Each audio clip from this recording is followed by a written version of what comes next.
Indiana Jones. It's a podcast about Indiana Jones. Every movie,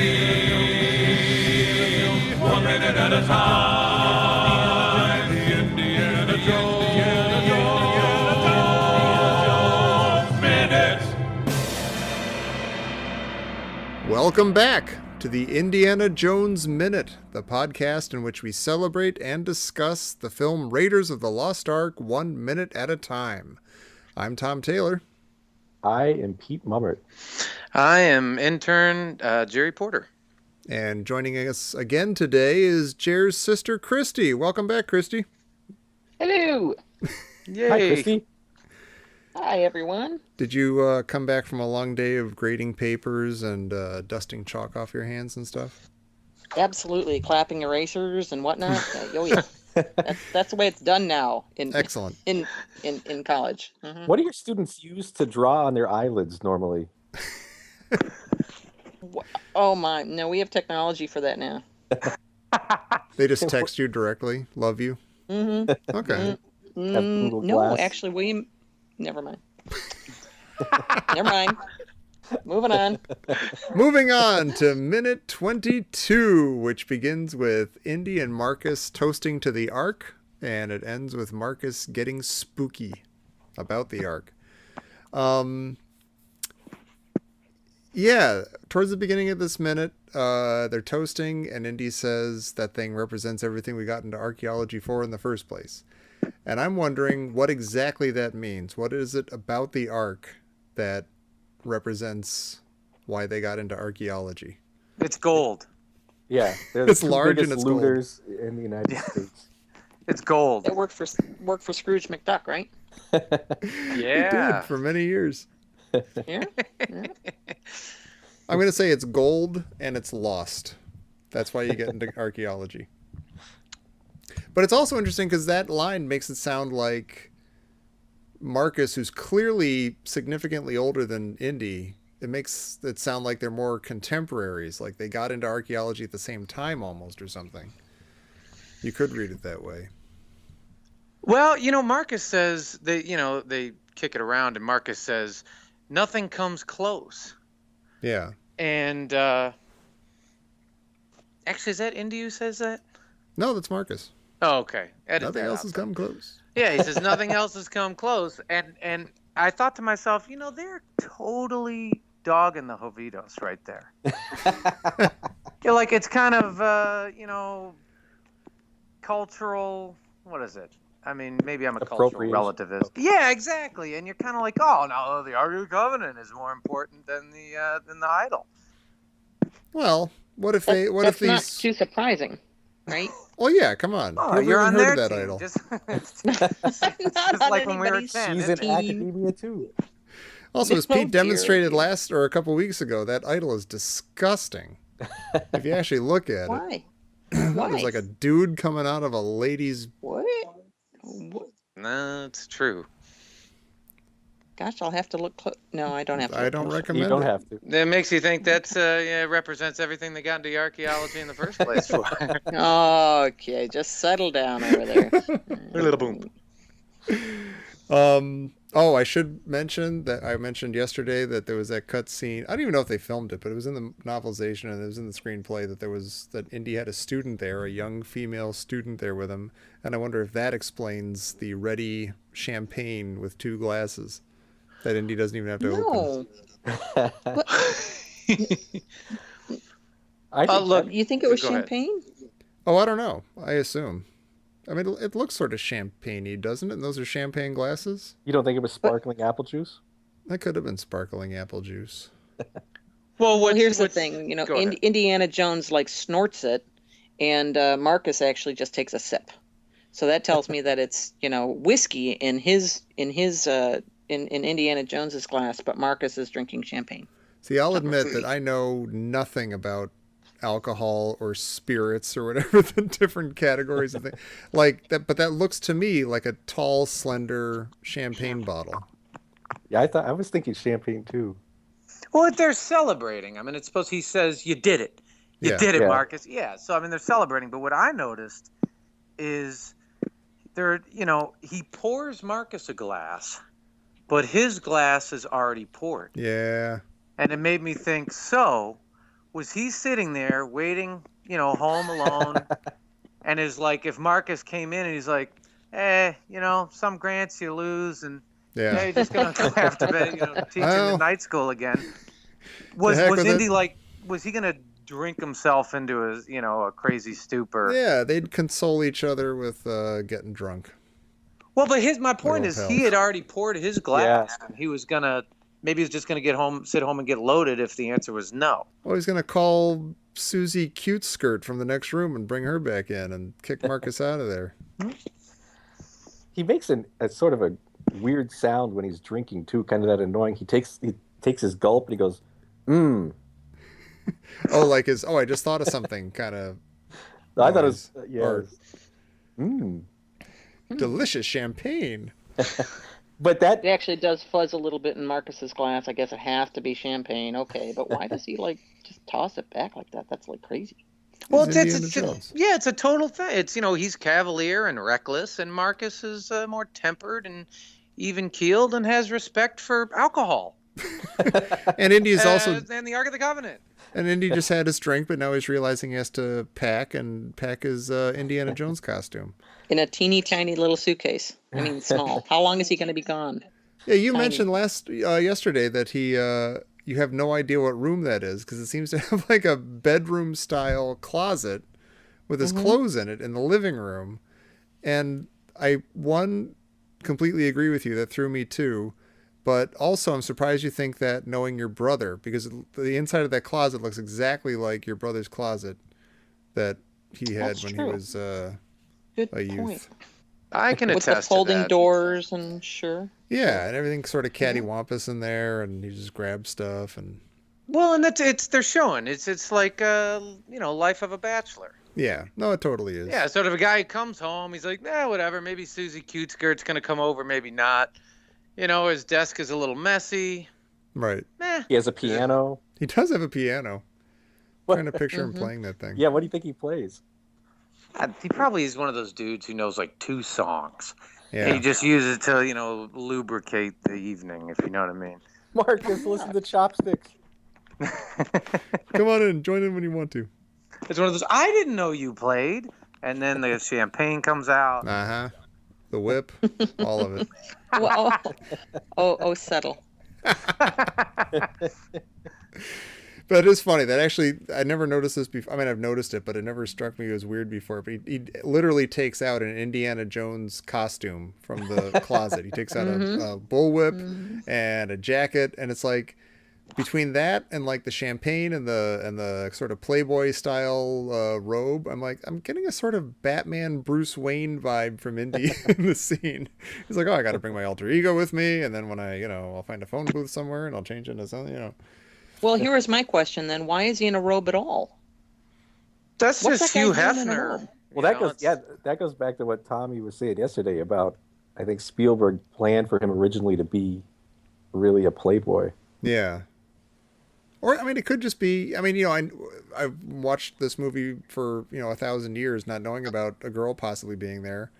And I always just accepted it as, it's like his not dinner jacket, like sort of like house coat, sort of like, oh, I'm just hanging out, smoking Indiana jacket Jones sort wears of a thing. house coat? Not a house coat, you know what I'm trying to say. Well, listen, we're speculating here, and we have Yeah. a professor on the phone. Yeah, How do your evenings look? right. Do you have a robe? Only if only if the situation would call for one, which is not to say it's not a good looking robe. I'm just saying that if I'm expecting the chair of the department to come over to celebrate an Ark of the Covenant junket, sort of trip and so forth, I'd probably keep my pants on. That's probably what I would do. We don't know that he's Probably. not wearing pants. Yeah, I've always first assumed that he's wearing mistake. pants. Well, I don't know. You never see the pants, That's true. Yeah, he right? could be wearing fuzzy slippers. He could. He's probably wearing bunny slippers. Yeah. Yeah. Yeah. Uh, I like here that the as he starts packing and he asks about Marion, we get the first instance of the Marion theme, even though we don't even know who she is yet. And then Well, it kind and of then- slowly, gently goes into the Ark theme. Yeah, which now and the Ark of the Covenant should have a theme. Oh, It's sure. like its own character in the movie, and it might be the best theme. Yeah. It might be. It's used really well throughout the movie. We're gonna have a long debate throughout this whole thing about what the best music is, because it's all pretty awesome. Well, the thing you also see, I mean, in this minute, and I'm going to keep beating this dead horse, but you're like, no, Marcus is serious about that. All the government guys are gone, and he's like, the Ark, this isn't something to be taken lightly. And if you look, as he says it, he was staring directly at me. Yeah. He wants Like you, he's Jerry, actually to like know. he's no longer even addressing Indy really. He's just throwing it out there, and then he's looking at me, and I'm like, oh, this might be a story. There might be something that happens with this Ark. Yeah, maybe, no, maybe they shouldn't unearth it. I think he's very sincere in his either just his concerns or his uneasiness about it. Like he wants. I think he's weirded out. He's freaked out that this could be a super powerful, almost otherworldly thing that they might be getting in over their heads. Even though he's just going to sit at home, he's not in danger. And earlier Well, still, that day, he's awfully enthused. Oh, he is. Yeah. Go ahead. well, it's I the think we same call way. that approach avoidance. Well, he deals with it the same way he approaches the champagne. He's like, man, I want some, but I'm gonna go slowly. Right. And keep in mind, earlier that day, he was picking up a freaking broom off Indy's desk. I mean, talk about like trinkets and tchotchkes, Yeah. and that's what they run around collecting. And they didn't even get the idol. And he's like, I have these pieces, Marcus. They're good pieces. You're like, yeah, I know, man. Look, this is just some sort of, we're going to buy the pieces, all right? Settle But down. it's funny. It's funny now. He's saying, "Go slow. Don't, be careful." But when he first came in the door, and he was like, "You did it. You did it. You convinced him to let me go." Yeah. Well, I mean, he's legitimately excited. It's a huge thing. It's what they got into archaeology for in the first place. But it's also, I don't know. It's like I don't know. I can see that. Anything huge that you've just, entered into. You're like, hey, I got to, oh, geez, now I got to do that. Well, he hints that he's a little jealous. Yeah. He says 5 says years it's- ago, I yeah. would have done it myself. I'm like, would you? Yeah. Really, Marcus? I'm trying to Really, picture you 5 years ago, and I still don't quite see you going after the Ark of the Covenant. That's classic, university type politics and jealousy. You want Yeah. to weigh in on that, Chriser? Yeah, well, the reason the politics of academia are so vicious is because the stakes are so low. But I'm not sure that really applies here. Just to let you know. I didn't make that up. That's a thing. But yeah, I think I'll tell you this much. Nobody but Denholm Elliott could have pulled off this whole, oh, I'm interested. No, it's scary. Maybe I'll do it. And you should do it. And, this is all kind of woo. And, I can look over here at Jer and I can look over here at Indy and so forth. Only Denholm Elliott really can pull that off. No, he's the absolute king. Spot on Denholm Elliott imitation, by the way. That was. It was like we had Denholm Elliott on the show for a minute. That was awesome. Christy, you missed it. I get Denholm that a Elliott lot. was just here.